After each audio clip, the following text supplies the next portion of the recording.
menyadari bahwa setiap saat kita bernafas tanpa berhenti. Setiap saat kita bernafas dengan menghirup udara yang mengandung gas oksigen dan mengeluarkan gas karbon dioksida melalui organ-organ pernafasan pada manusia. Kalian tahu nggak apa saja sih organ-organ pernafasan pada manusia? Kali ini kakak akan membahas tentang organ-organ pernafasan pada manusia.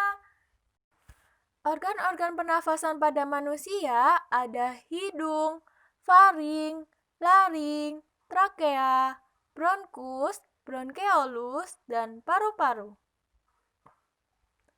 Udara pertama kali masuk melalui lubang hidung. Debu dan kotoran yang masuk ke dalam lubang hidung akan disaring oleh rambut hidung. Bagian selanjutnya adalah saraf pembau. Seperti namanya, saraf pembau yang ada di dalam hidung berfungsi sebagai penerima rangsang berupa bau. Dia yang menjadi reseptor utama indera penciuman kita. Jika di dekat kita ada bunga dan sampah, saraf pembau akan bertugas untuk menerima dan meneruskannya ke otak sehingga kita dapat membedakan bau harum dari bunga ataupun bau busuk dari sampah. Bagian selanjutnya adalah selaput lendir. Selaput lendir di dalam hidung adalah bagian yang berfungsi untuk menghasilkan mukus atau dalam bahasa yang lebih sederhana bisa disebut dengan ingus. Eits, jangan menganggap remeh ingus loh. Ingus atau mukus ini yang melindungi kita dari berbagai macam kotoran dan bakteri. Makanya ketika kita sedang tidak enak badan, warna dan kepadatan mukus kita berubah. Selanjutnya, setelah udara melalui rongga hidung, kemudian akan masuk melalui tenggorokan atau yang disebut dengan faring. Faring berfungsi sebagai jalur masuknya udara dan makanan, ruang resonansi suara, serta tempat tonsil.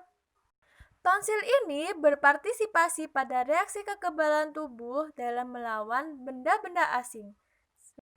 Setelah melalui faring, udara akan kembali masuk melalui laring atau ruang suara yang merupakan organ pernafasan yang menghubungkan faring dengan trakea. Di dalam laring terdapat epiglotis.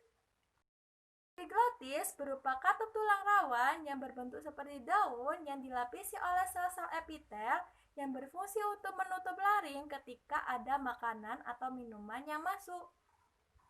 Ketika ada partikel kecil seperti debu, kotoran, dan makanan atau minuman yang masuk, maka otomatis akan tersedak ataupun baduk. Oh iya, di dalam laring juga terdapat pita suara loh. Tinggi rendahnya suara kita dikontrol oleh tegangan pita suara. Apabila pita suara tegang akibat tertarik oleh otot, maka pita suara akan bergetar lebih cepat dan dihasilkan nada suara yang tinggi, seperti A.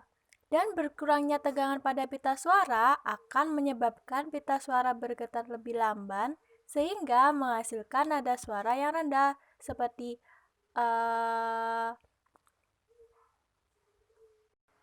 Oke, organ pernafasan selanjutnya adalah trakea.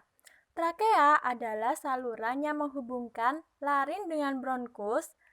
Trakea memiliki panjang sekitar 10 hingga 12 cm dengan lebar sekitar 2 cm. Nah, selanjutnya adalah bagian paling dasar dari trakea. Trakea bercabang menjadi dua. Percabangan trakea tersebut disebut dengan bronkus. Masing-masing bronkus akan mengarahkan oksigen memasuki paru-paru kanan dan paru-paru kiri. Nah, di dalam paru-paru bronkus bercabang lagi. Bronkeolus merupakan cabang-cabang dari bronkus. Pada ujung-ujung bronkeolus terdapat gelembung-gelembung yang sangat kecil dan berdinding tipis yang disebut dengan alveolus. Oh iya, teman-teman, perlu kalian ketahui, paru-paru merupakan organ pernafasan yang paling utama pada manusia, sehingga paru-paru ini terbungkus oleh selaput rangkap dua yang disebut dengan pleura. Pleura merupakan kantong tertutup yang berisi cairan limfa. Nah, pleura inilah yang berfungsi melindungi paru-paru dari gesekan saat mengembang dan mengempis.